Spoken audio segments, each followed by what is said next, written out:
বন্ধুরা, ছাদ বাগানে চলে এসেছি। বৃষ্টি পড়ছে, এই যে বৃষ্টি পড়ছে, এই যে মেঘলা মেঘলা ওয়েদার। দেখুন মেঘটা, দেখুন কি সুন্দর। ভালোই জোরে বৃষ্টি পড়ছে। হয়তো বেশিক্ষণ আমি করতে পারবো না, আমি হারভেস্টিংগুলো দেখাতে পারছি না। তার জন্য আজকে একটু ঢ্যাঁড়স হারভেস্টিং করব। কালকেও করেছি, দেখাতে পারিনি, আজকেরটা দেখাচ্ছি। এই যে ঢ্যাঁড়সটা দেখতে পাচ্ছেন, হারভেস্টিং করে নিচ্ছি। এই একটা, আর এই যে উপরে একটা হয়েছে।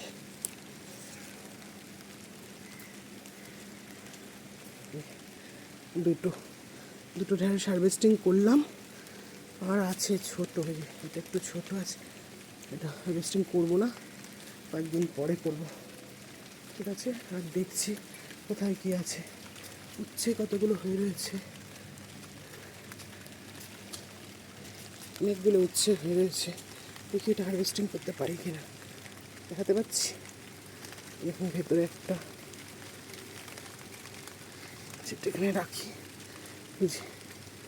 এই এক, এই দুই, আর একটা ছোট করা যাবে না, এইগুলো একটু বড়, কিন্তু তাও হারভেস্টিংয়ের মতো হয়নি। এই দুটো রাখলাম। আর দেখছি এদিকে কিছু আছে কিনা।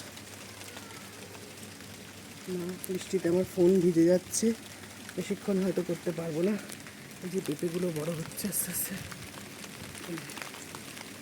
আর দেখছি লঙ্কাগুলোও বড় হচ্ছে, এই যে গাছটা হচ্ছে মোটামুটি।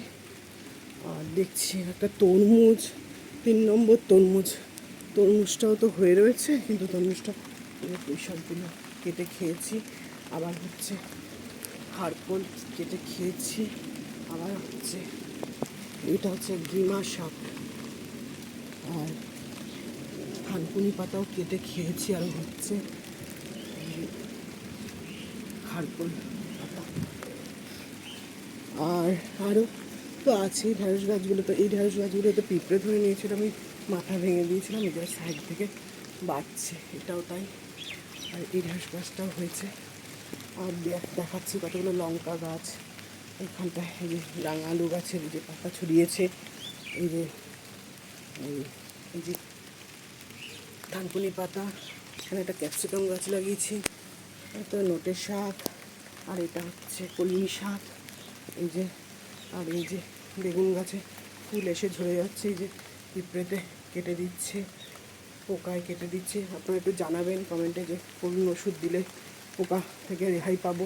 পোকা আমাকে খুব বিরক্ত করছে। আর ধুদুলের এই যে ফুল হয়েছে। আর এই যে এখানে প্যাকেটের ভিতরে একটা লাউ রেখেছিলাম, সেটা খুব একটা বাড়েনি, মোটামুটি। তাও আমি বাচ্চাদের জন্য, বাচ্চারা তো কেটে ফেলে, তার জন্য আমি প্যাকেটে ঢুকিয়ে রেখেছি। এখানে একটা লাউ হয়েছে, এই যে এইরকম লাউ একটা ছোট অবস্থায় আমাকে ফেলে ফেলতে হয়েছে, কারণ পোকা ধরে নিয়েছিল। পোকা প্রচুর ধরে নিচ্ছে। এই যে একটা লম্বা লাউ। আর তরমুজটার জন্যই বিশেষ করে আমি এসেছি। 3 নম্বর তরমুজ, দুটো তরমুজ তো খাওয়া হয়ে গেছে। এই 3 নম্বর তরমুজটা বাড়ছিল না, ছোট হয়েছিল, যেহেতু মাচায় তুলে দিয়েছি। এবার আস্তে আস্তে তরমুজটা বাড়ছে। এই যে দেখাতে পাচ্ছি, এই যে তরমুজটা আমি বেঁধে রেখেছি, কারণ আমার বাড়িতে তো ছোটো ছোটো পোষ্যরা আছে, বড়ও আছে, ওদের মাও আছে, ওরাও আছে। এবার ওরা যদি কেটে ফেলে, সেই জন্য আমি এটাকে বেঁধে রেখেছি। এই যে হয়ে গেল।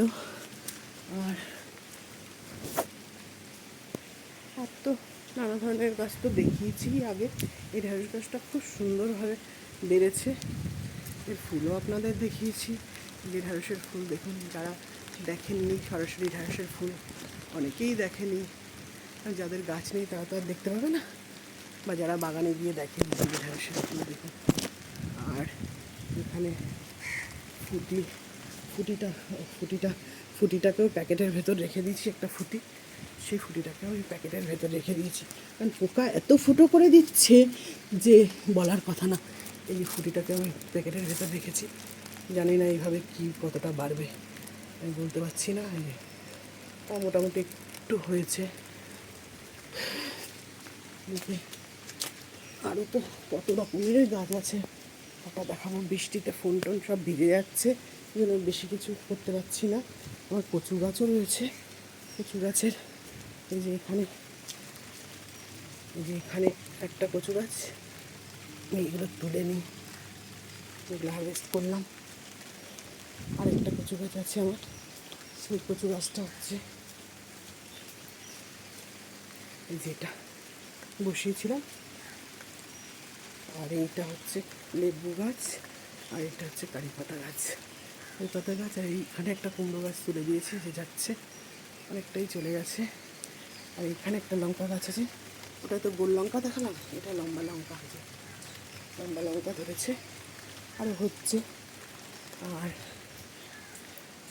আরেকটা এই যে এখানে মাচায় কুমড়ো শাক তুলেছি, আর এইদিকে ফুটি গাছও তুলেছি, এটা ফুটি গাছ। আর এইখানটা একটা কামরাঙা গাছ আছে, এই যে কামরাঙা গাছটা অনেকটাই বড় হয়ে গেছে। ছোট একটা কামরাঙা গাছ ছিল, সেটাকে না শিকড় সমেত উপড়ে দিয়েছে বলে সেই গাছটা ফলও ধরেছিল, কলমের গাছ তো,